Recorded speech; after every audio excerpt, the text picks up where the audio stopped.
पटना के इलाकों के नामों में छिपा है ऐतिहासिक और सांस्कृतिक विरासत का खजाना। पटना, जो कभी प्राचीन काल में पाटलिपुत्र के नाम से जाना जाता था, भारतीय इतिहास में एक महत्वपूर्ण स्थान रखता है।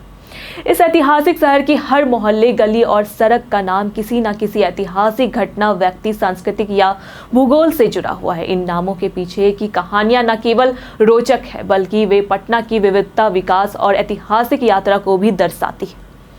सबसे पहले बात करते हैं पटना नाम की। प्राचीन समय में इस क्षेत्र को पाटली ग्राम कहा जाता था, जो यहाँ पाए जाने वाले पाटली वृक्षों के कारण पड़ा।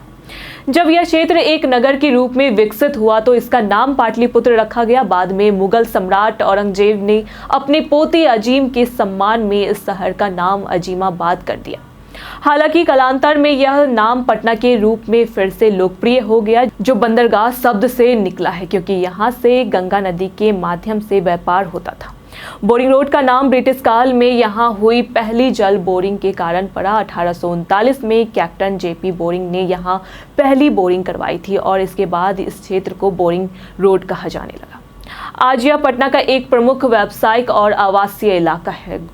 गुलजार बाग और गर्दनी बाग का नाम यहाँ के बाग बगीचों की प्रसिद्धि के कारण पड़ा। गर्दनी बाग का एक और ऐतिहासिक पहलू यह है कि यहाँ कभी गर्दनिया नामक आदिवासी समुदाय का बसेरा था, जो यात्रियों पर हमला करते थे।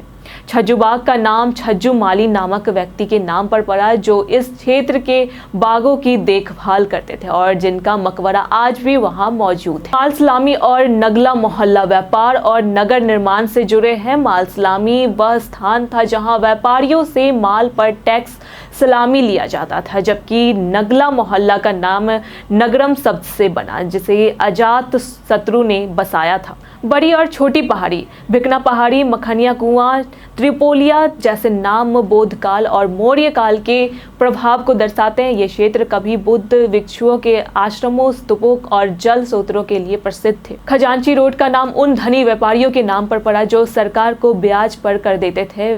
पीर बहोर नाम प्रसिद्ध सूफी संत दाता पीर बहोर के नाम पर पड़ा, जिनकी दरगाह आज भी वहां मौजूद है। रमना रोड बुद्ध भिक्षुओं के रमन स्थली, घूमने के स्थान से जुड़ा हुआ है। बादशाहीगंज, मछुआ टोली, मुरादपुर, कंकरबाग, लंगर टोली, फ्रेजर रोड और दरियापुर जैसे नाम भी किसी न किसी ऐतिहासिक घटना, जातीय समूह या ब्रिटिश शासन के प्रभाव से जुड़े हुए हैं। मसलन फ्रेजर रोड का नाम बंगाल के गवर्नर फ्रेजर के नाम पर पड़ा और लंगर टोली का नाम बारिश में नाव चलाने वाले लंगर से पड़ा। इन तमाम मोहल्लों और सड़कों के नाम पटना के ऐतिहासिक, सामाजिक और सांस्कृतिक धरोहर के आईने हैं। यह स्पष्ट है कि पटना सिर्फ एक शहर नहीं, बल्कि इतिहास की एक जीवंत किताब है, जिसे हर कोना, हर नाम अपने अंदाज में सुनता है। ऐसी जानकारी के लिए देखते रहे प्योर पटना।